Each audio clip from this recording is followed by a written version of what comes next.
This is a continuation of Chapter 4, and we cover some very interesting concepts in probability.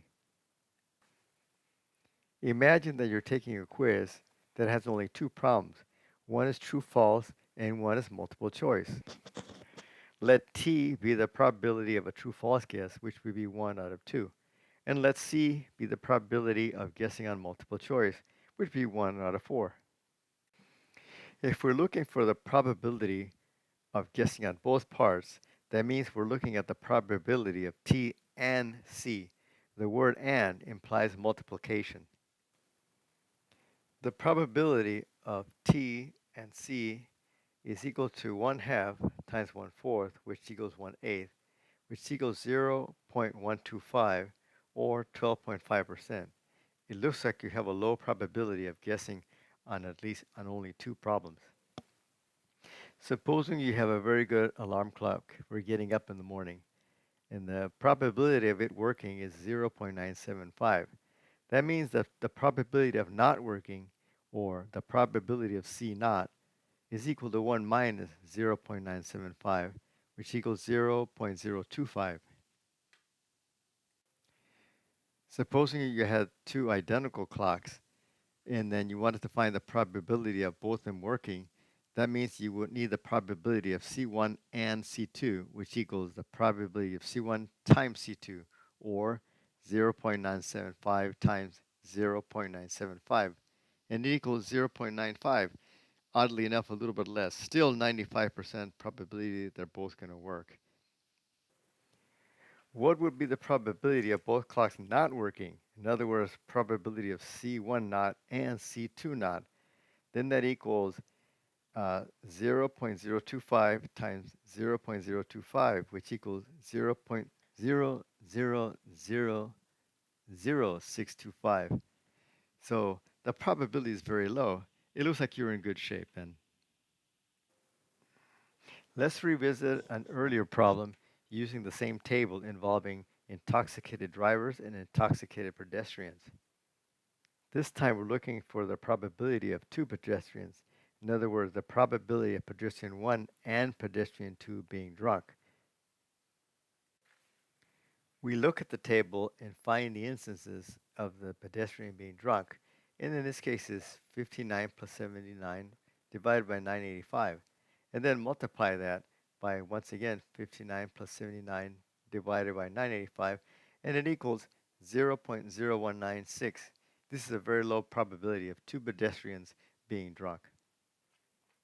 Here's another table of 100 senators. Notice some are Republicans, some are Democrats, some are male and some are female, and also one independent. This time we're looking for the probability of picking one random Republican, given that a male senator has already been selected.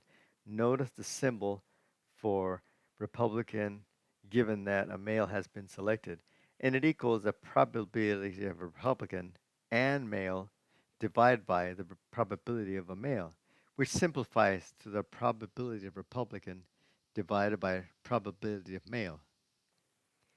We look at the table and find the probability of Republicans, which is 46 plus 5 divided by 100, and then divide that by the probabilities of a male.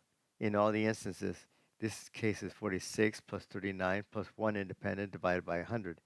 Now we invert and multiply, and the result is 51 divided by 86, which equals 0.593. In other words, 59.3% of the time we will pick a random Republican. Let's look at the Massachusetts lottery, where you have to pick 5 numbers from 1 to 35, but the numbers can be in any order. So let n equal 35 and let r equal 5. We use the combinations rule, which in this case says that n factorial divided by n minus r factorial times r factorial is the combinations. In this case, it's 35 factorial divided by 35 minus 5 factorial times 5 factorial. In other words, 35 factorial divided by 30 factorial times 5 factorial. In the second line of my equation, you see I simplified it. I rearranged it so it's 35 factorial divided by 5 factorial times 30 factorial. It's difficult to see in this example, but you'll notice that in the numerator and the denominator, you will be multiplying from 30 downwards to 1. So those numbers will cancel each other out. What's left is a multiplication from 35 down to 31, and then from 5 down to 1. And the result is this number, 324,632, which means that the probability of winning is 1 divided by 324,632. The number is extremely small. My question is, why would anybody waste their money trying to win the Massachusetts lottery?